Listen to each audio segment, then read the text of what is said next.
Now, without any further ado, I'd like to have our speakers come on up. First, Eric Cochling is the Vice President for Public Policy for the Georgia Center for Opportunity.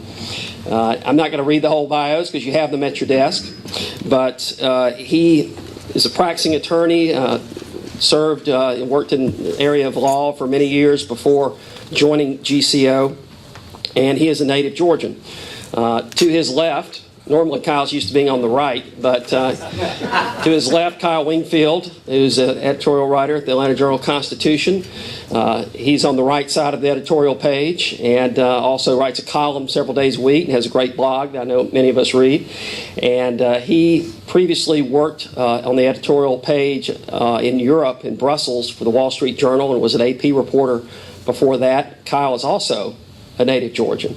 I'm a native Georgian. I think we all plan on being here for a while and hopefully retiring here in Georgia, so we all have a great vested interest in what happens in the Georgia General Assembly to make our state a better place to live and work. And that's what we're going to be talking about today. We're going to start off and let each of them give you sort of their overview of what happened in the General Assembly. Then we're going to go through all the major issues and get their thoughts, and then we're going to open up to questions from the audience. We'll get you out of here by 9:15. So, Eric, I'll start off with you. Kelly, thank you very much. It's really an honor to address this group. I've been to many of these meetings and honestly never thought I'd be up here talking to you guys. So it's great to be here. I share another thing with Kyle, and that is that I think we both changed careers about the same time, from law to public policy. And that was about the same time that you came to the AJC, and I think we had lunch not too long after you joined. So I feel like he and I have cut our teeth here on Georgia politics about the same time frame. I guess for me, the session, I want to be upbeat and I want to be positive about the session, so I'm going to try to keep it there. I will say that heading into the session, we were warned that this was an election year session, which meant that legislators would avoid controversy at all costs. Well, I don't know how much that played out to be true. There's an abortion bill passed, major gun bill passed, controversial. I mean, as controversial as anything that you might want to see. That said, I think the theme from me, being a center-right thinking person and being from an organization that leans in that direction, is that there were missed opportunities on the public policy front.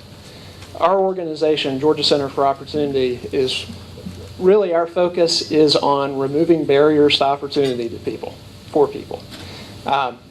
That's very high-minded, I know, but when you break it down, it's for us, it's what can we do incrementally to help people achieve more, to do better than they have in the past. So for us, family formation, marriage, divorce, out-of-wedlock childbearing, all those issues are extremely important to us. But also is education. If there's any point in a person's life where you can intervene as a society, it's in education. So it's a huge issue for us. And on each one of those issues, we saw the potential for great progress sort of stymied. And I would say that we got our hopes up early on because in individual chambers you saw a lot of excitement about certain ideas, whether it was welfare reform or new school choice concepts coming through that made it through a chamber with vast majorities voting in favor of it, but then it goes on to die in the other chamber. Now, whether that's just the normal workings of the legislature, if it's fear of having to face questions about what you voted on in an election year, or if it's just a turf war, I'm not sure exactly what the answer is. But I would characterize the session as some positive things have happened, but many missed opportunities for a truly conservative policy movement forward. So, thanks.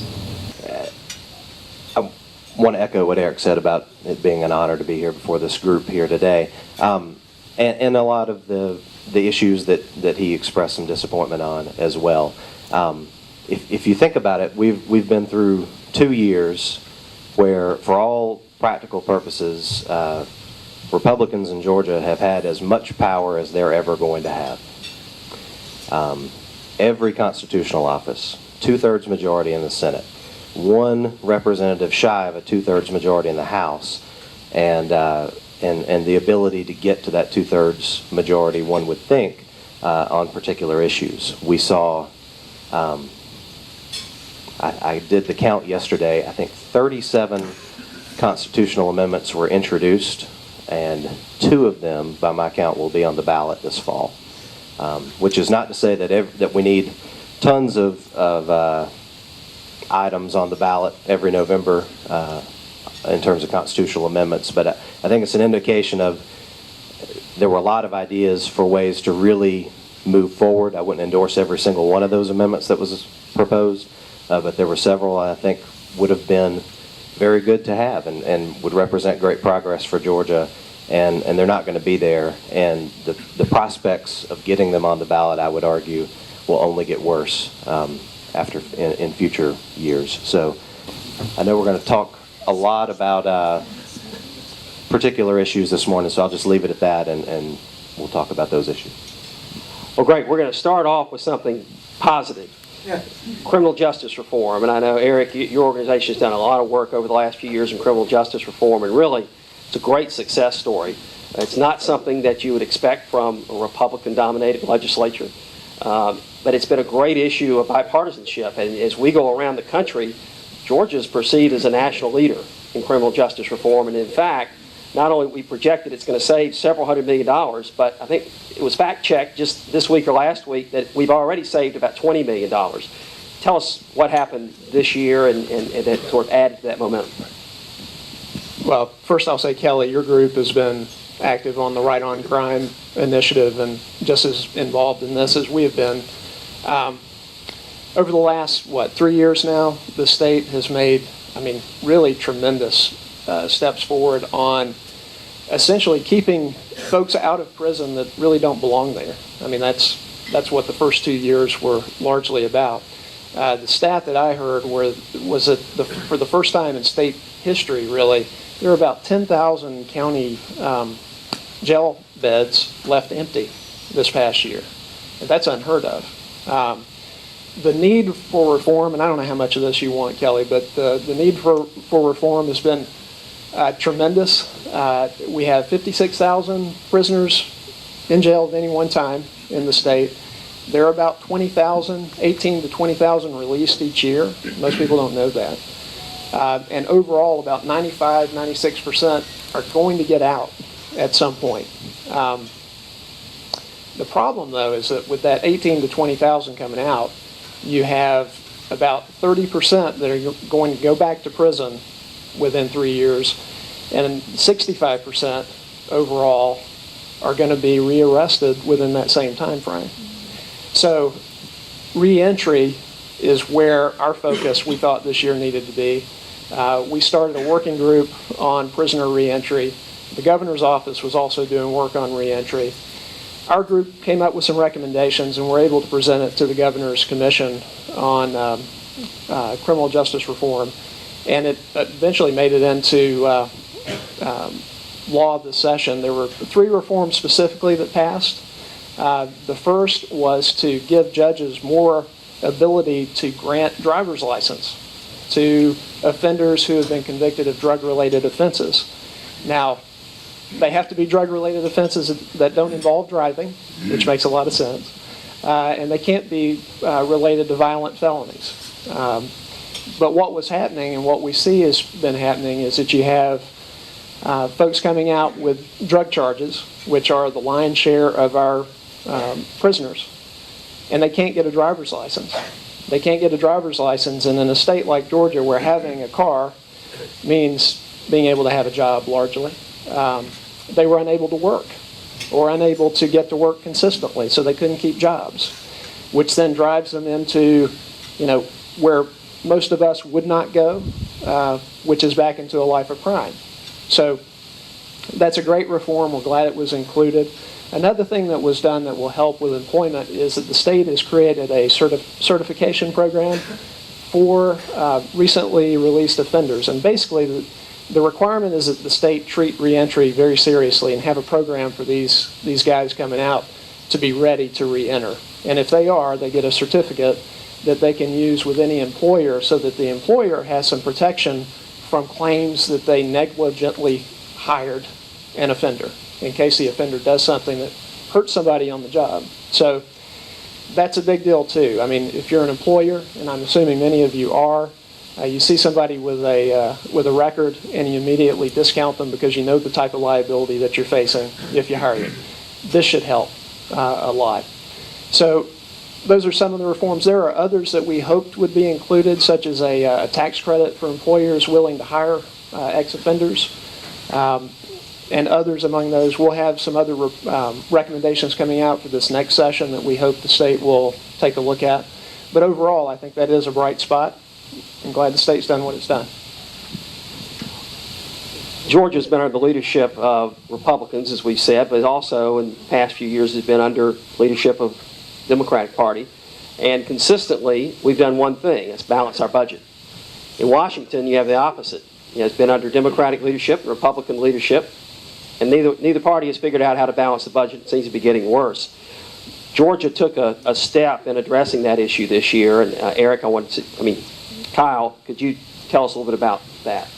Yeah, there were 3 different, by my count, measures passed to take a step toward a constitutional convention for one of them specifically for a balanced budget amendment.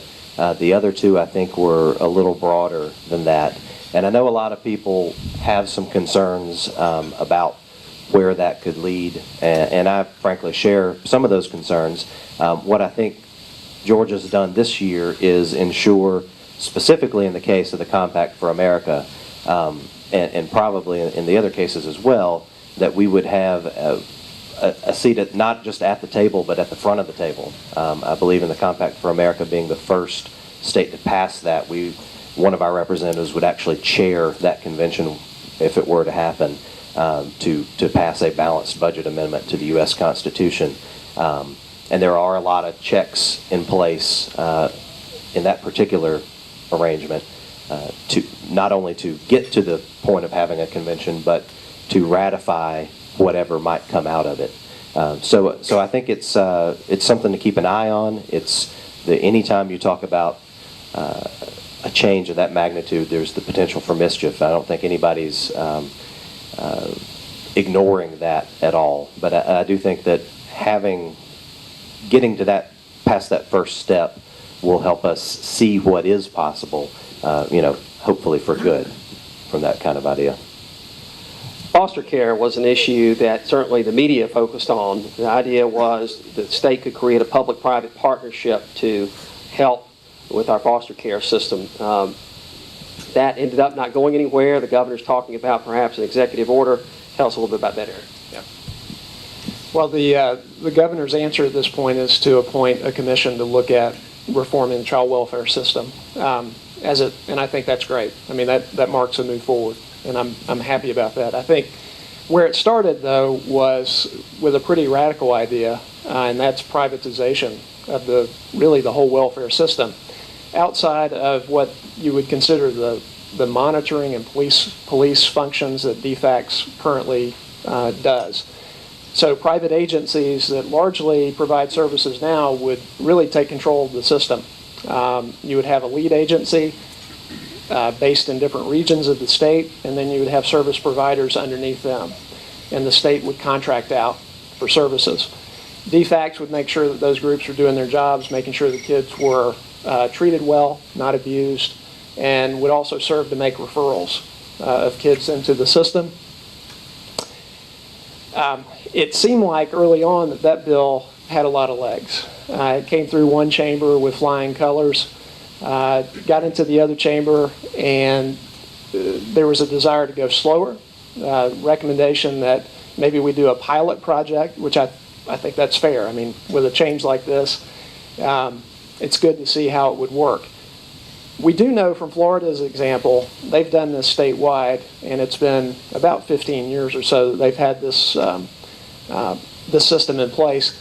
that it has done basically what we ask our child welfare system to do each year, which is keep kids in their homes if possible, if it's safe, so that you have fewer children coming into the system. If they come into the system, make sure that they're safe, right?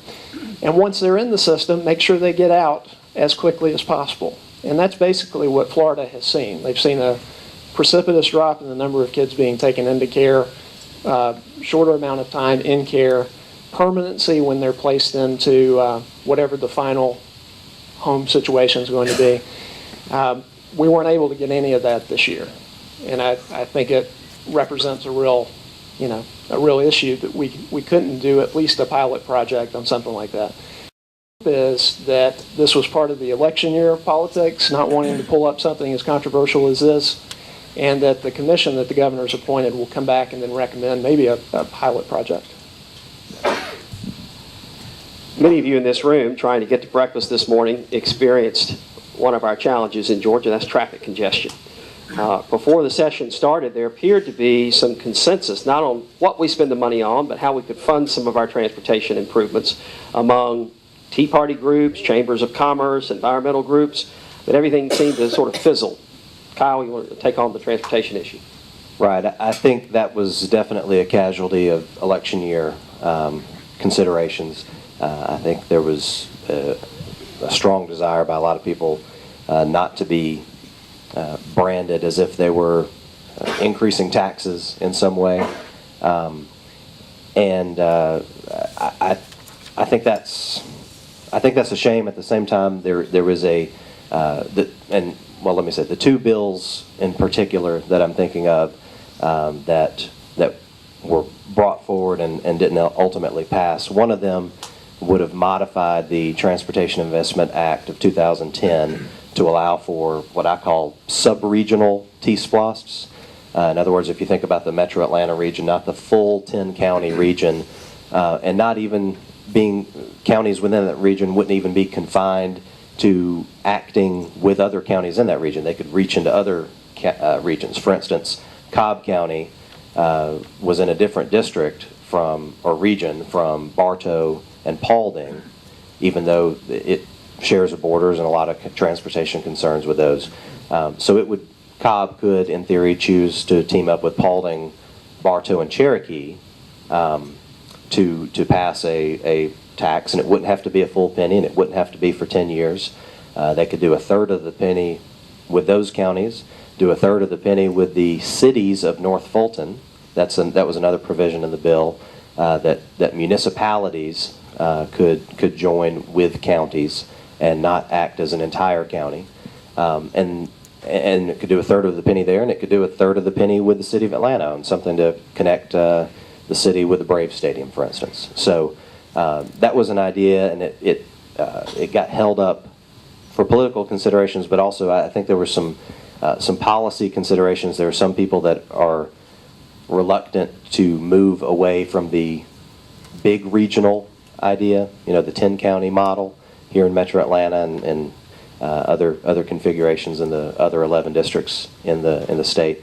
I think there are two realities that we have to think about when we think about that kind of a tax. One is that while there are traffic considerations in all parts of the state, the main reason we're talking about a significant increase in transportation investment is Metro Atlanta. And so whatever changes to the TIA or whatever else comes along, that's going to need to be, we need to make sure those changes will work in Metro Atlanta first, I think. And I say that as someone who grew up outside of Metro Atlanta, so I think I understand parts of the state beyond this 10-county region. And the other fact that I think we have to face is that the vote in 2012 tells us that there's pretty much no way we're going to come up with a list that will be passed from Cherokee County to Fayette County to Rockdale County and everywhere in between. If it had been a 8, 9, 10-point loss 2 years ago, you might have had that hope. A 20-point loss like what we saw, the governor himself said that he didn't think that was going to be a possibility anytime soon. So something like that, and that was House Bill 185, is going to have to be part of the mix, I think, and part of that study on transportation spending that we see. Another idea that I know this foundation has supported, and that I think a lot of people see the merits for, is the state of Georgia on the motor fuels tax collects an excise tax per gallon of gasoline and then a sales tax on the sale. That's a 4% sales tax, and only 3 of those 4 pennies, though, go toward transportation. The 4th penny goes into the general fund. And in any given year, you're talking about roughly $180 million. And that would be a big step forward in the state's ability to fund the infrastructure that we need.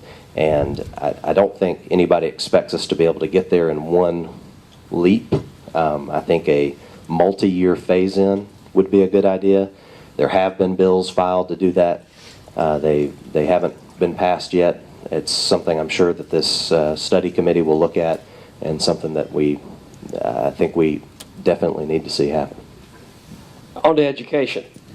Most of the focus this year was on more spending, on more funding of education, and of course Common Core was a very controversial bill. It eventually died. But also, even after the constitutional amendment for charter schools passed so overwhelmingly, even a few modest efforts to expand school choice programs failed. And so you're going to have a lot of kids that are going to be left out in the cold and going back to their schools without these school choice options. What explains that, Eric?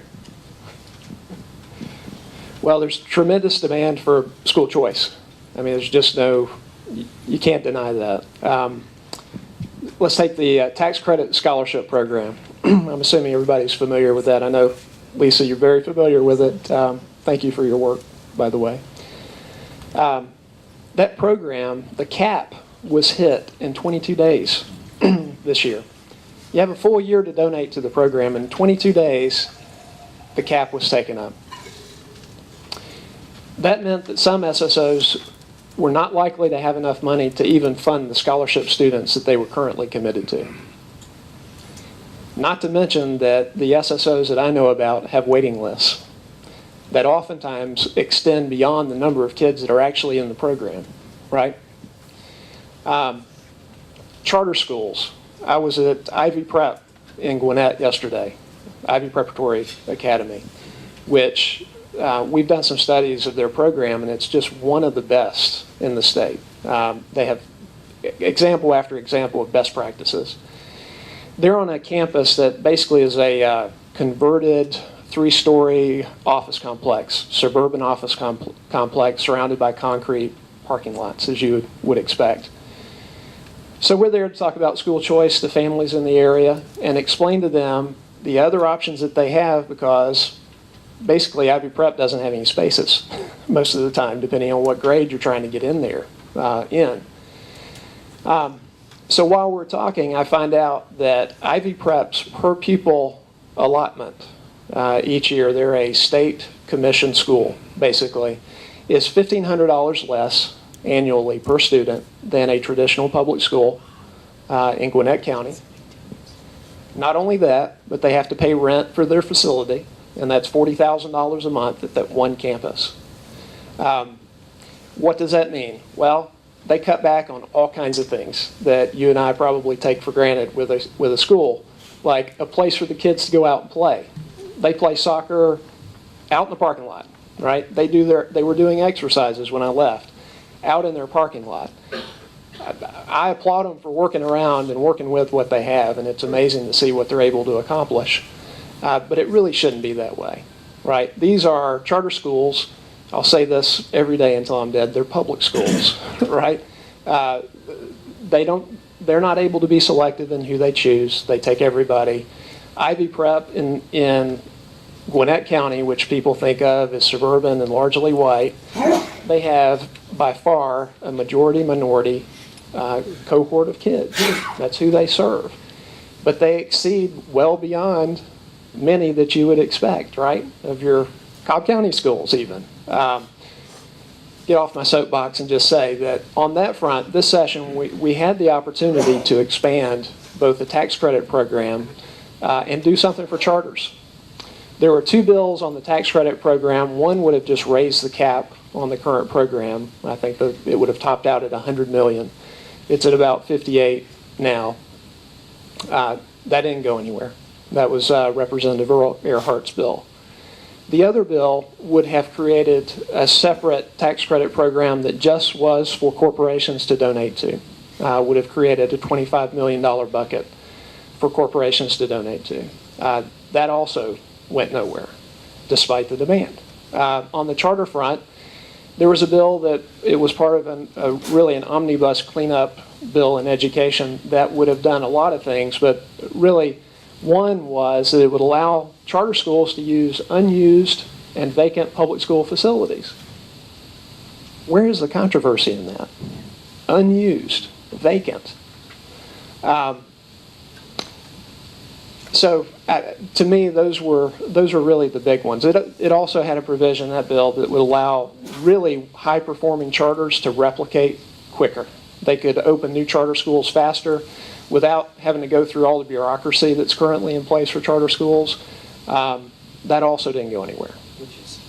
Which is right here. Exactly. I mean, we are surrounded, it seems like, not surrounded here, but in the country, Indiana, Florida, Louisiana.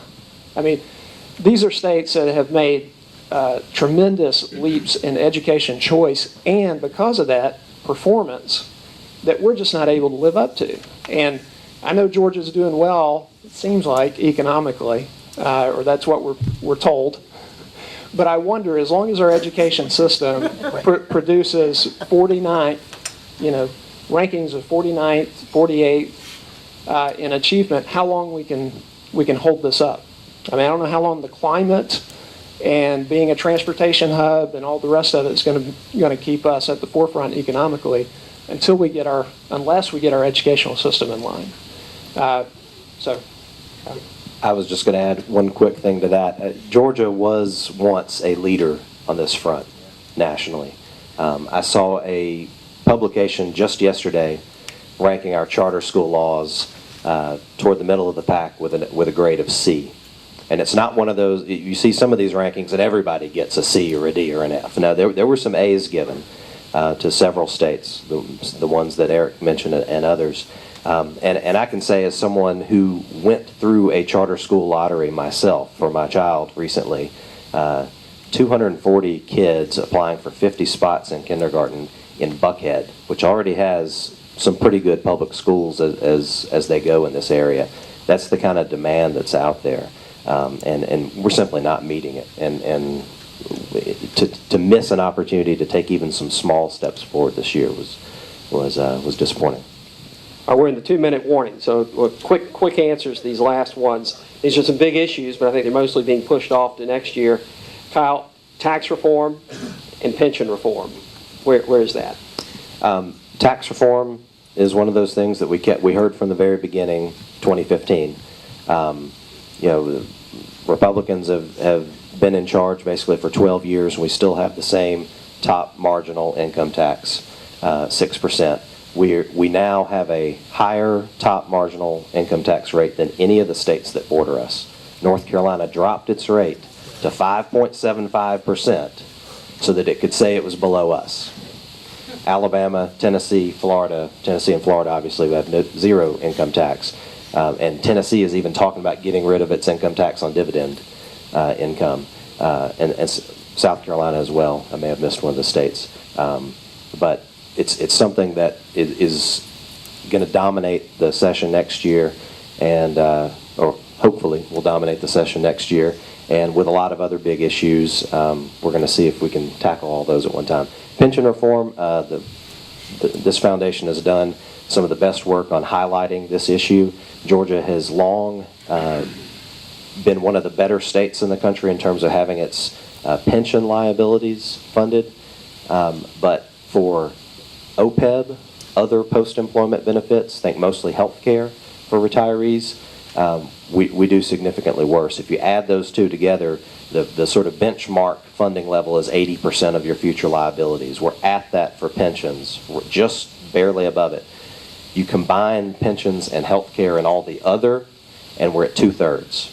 And that's before some accounting changes are going to be forced on us so that we can't assume a 7.5% growth rate in our investments every year, which is frankly unrealistic these days. We're going to be closer to 50%, if not 45%, I think is what the report that the foundation put out says. So we have some big work to do there. It's going to require some changes to the programs. It's going to be a difficult thing to do. You're not going to see it happen in 2016, which will be another election year.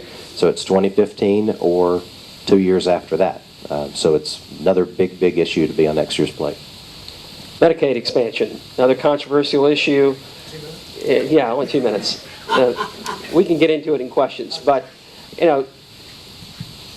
expanding a government program called Medicaid is one thing. Getting individuals, poor individuals, working individuals access to health care is another. We're all for the secondary. So how do we solve this situation? Well, I think first we have to be, well, I don't know how this comes across, but we have to be satisfied, I think, with incrementally doing better in this space to some degree. I mean, first I'll say, thank goodness that it's no longer just up to the governor to expand Medicaid. I think having that before the legislature is terrific. I'd rather have 236 people duking it out over that than just one person with all the pressure that he's under, the governor's under, to expand it. I will say that we had a commission set up to look at Medicaid reform broadly. The report that came out of that group, it was almost as if they said, we don't know what's going to happen with Medicaid expansion, so we're not going to do a lot of delving into what other opportunities there are. They mentioned telemedicine as a potential for reforming just healthcare delivery in the system overall, which I think is fantastic. I saw that system demonstrated, and it's awesome what can be done remotely.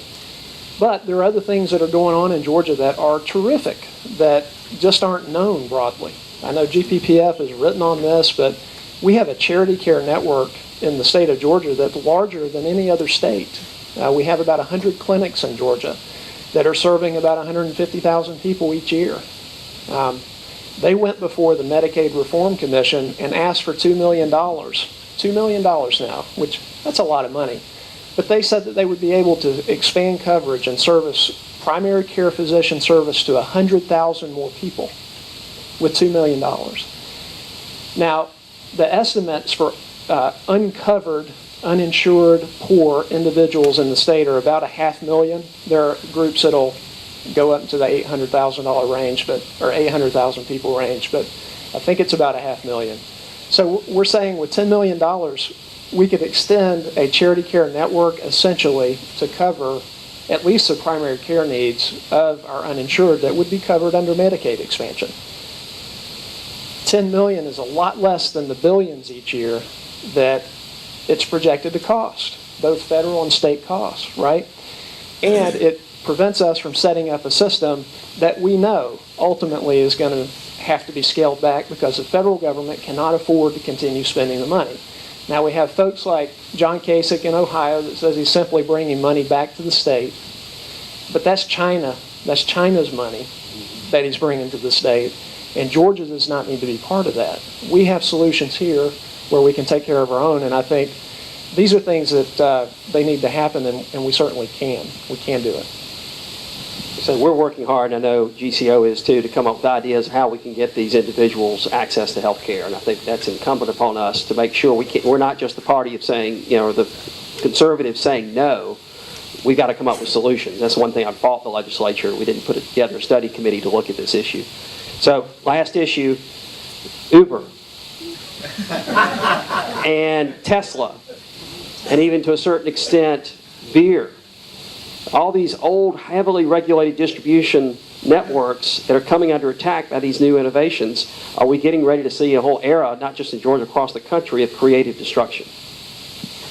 Well, we're already seeing it in the case of Uber. And if you don't know what Uber is, let me explain it to you this way. I'm 35 years old, and no one I know my age ever gets in a taxi cab.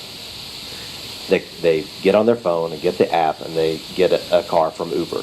And it's changed the way that people plan their activities, get around. It is a public safety benefit on the whole, I think, because it's keeping people off the roads when maybe they shouldn't be driving. There are some concerns with the public safety because it's not submitted to all the same regulatory requirements that the taxi cabs are. They conduct their own background check, not the kind of background check that the law requires for taxi cabs.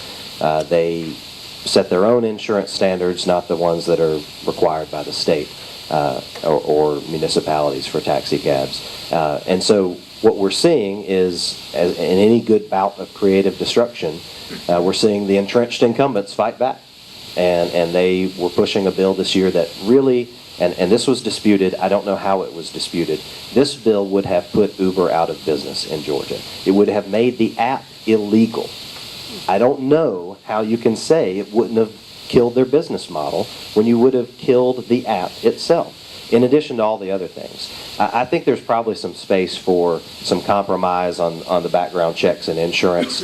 And frankly, the way that the legislature ought to be going, and I think it was sort of, the conversation was headed in this direction by the end, is study, can we deregulate the taxi industry and create the level playing field that way to the benefit of consumers, not to the detriment of consumers. And I think that's what free market people ought to be advocating. Tesla, and I'm going to insert a caveat here I should have inserted at the very beginning. This is, what I'm about to say is as far as I can tell. And as we all know, bills get appended to other bills in the last hours and days of the legislature. And I want to make a brief plug for an idea that Senator Josh McCoon has, which is for a 24-hour waiting period for bill language before it can be passed. I know my colleagues in the media and I are not the only ones who would appreciate that. I think it would be a good step for public policy making in the state. But as far as I can tell, the increase in sales allowed for Tesla did pass. Someone in the General Assembly, correct me if I'm wrong, did not pass, and the tax credit, I was looking this up and I should have written it down. There was a move. Let me tell you what they were trying to do, and then we'll sort out what actually happened. Right now, I think there's a cap of 100 Tesla electric cars that can be sold in the state, and there was a move to increase that to 1,500, and that was working its way through the legislature. I'm getting a lot of no head shakes here, so that did not pass. There's also an attempt to change the tax credit for zero-emission cars. Do we think that passed?